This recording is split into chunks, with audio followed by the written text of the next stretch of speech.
market में hit जाती हो के पोटेटा रहना हमारा से काट के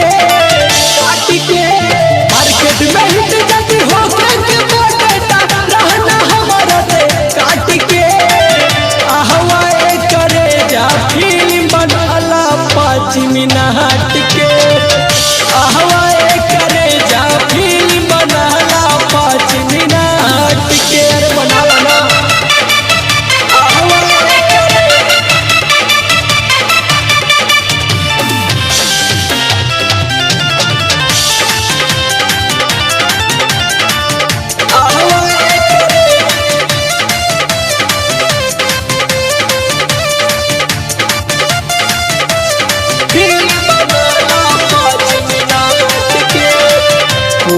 जी हंसक सी लुक में करी हाना तारा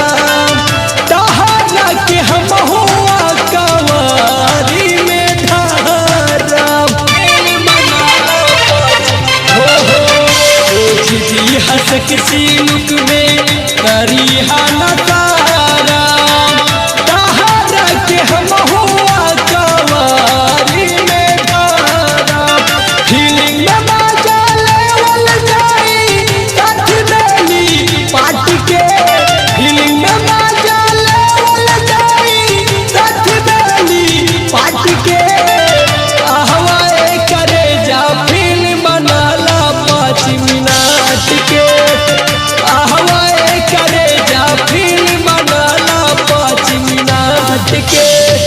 अरे बनाला ना